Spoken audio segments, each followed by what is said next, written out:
আসসালামু আলাইকুম। আপনারা সবাই কেমন আছেন? আলহামদুলিল্লাহ আমরা ভালো আছি। আজকে রান্না করব যে আলু বেগুন দিয়ে রয়না মাছ। রয়না মাছ চচ্চড়ি করব আর করব পটল ভাজি।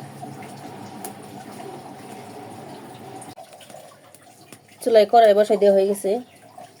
আর পটলগুলো আগে থেকে লবণ হলুদ আর শুকনো মরিচ দিয়ে মাখায় রাখা হয়েছে। এখন এগুলো ভেজে নেব।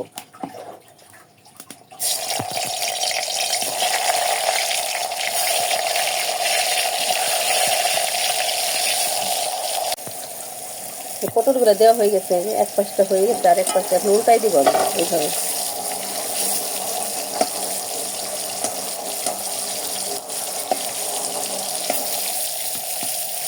এভাবে করে উল্টাই দিয়ে ভালো মতো ভেজে নেব।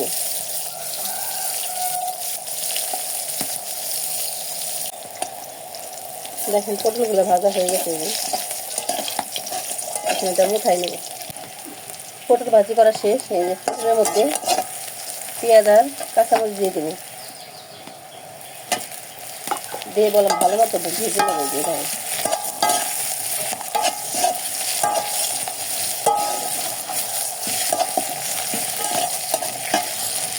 এদিকে পটল ভাজি করা শেষ, এখন চচ্চড়িটা বসাই দেব। কড়াইতে তেল দিয়ে দিছি, এখন দিয়ে দেবো পেঁয়াজ মরিচ।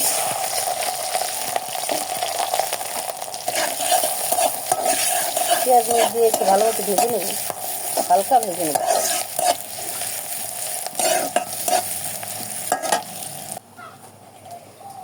এরপর দিয়ে দেবো সবজিগুলো, আলু দেবো।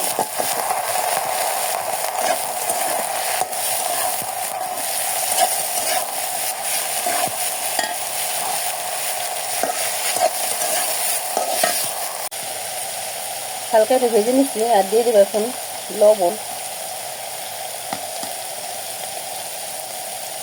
দিয়ে দেবো সামান্য মরিচের গুঁড়া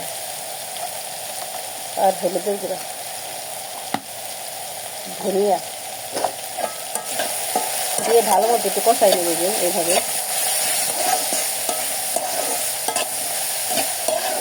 আর এর সাথে আরেকটা জিনিস অ্যাড করে দেবো, দিয়ে দিব পিপুলি পাতা। এই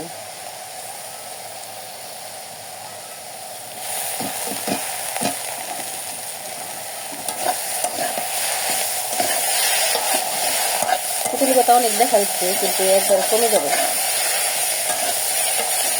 আর আমাদের ভিডিওটি যদি ভালো লাগে একটু শেয়ার করে দিবেন। আর মাছে লবণ আর হলুদ দিয়ে মাখায় রাখা হয়েছে। এখন মাছটা দিয়ে দিব। সবজিটা ভালো মতো কষানো হয়ে গেছে।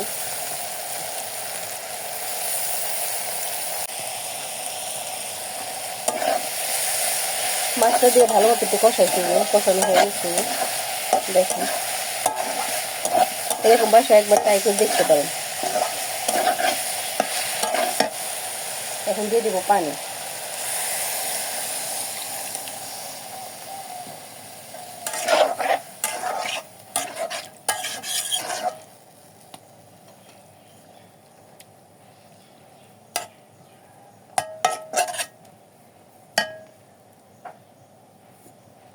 পানি দেওয়া শেষ, এখন ঢেকে দিব। চচ্চড়িটা হয়ে গেছে, দেখুন ওর উপর দিয়ে সাইড দিয়ে তেল উঠে গেছে, আর একটু ঝোল ঝোল থাকবে। এখন নামিয়ে নেব। দেখেন এই যে আজকে রান্না করলাম হলো পটল ভাজি আর এই যে রয়না মাছ।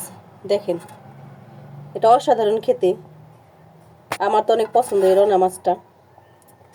আর এরকম রান্না করলে আর টেস্ট বাড়ে। এই পিপুলি পাতা দিয়ে রান্না করলে অনেক মজা লাগে। শুধু মাছটা হলে রান্না করা লাগে না, মাছটা এমনি ভালো মাছ যদি পিপুলি পাতা দিয়ে রান্না করেন ভালোই লাগে। আর আজকে রান্না করছি এই যে আমনের ভাত, লাল চালের ভাত, আর এই চচ্চড়ি আর পটল ভাজি, আর আছে ডাল। আর যদি আমাদের ভিডিওটি ভালো লাগে লাইক এবং শেয়ার করে দিবেন, আর আমাদের পাশে থাকবেন। আর যারা নতুন দেখেন আমাদের চ্যানেলটাকে সাবস্ক্রাইব করে আমাদের পাশে থাকবেন। আল্লাহ হাফেজ। আপনারা সবাই ভালো থাকবেন।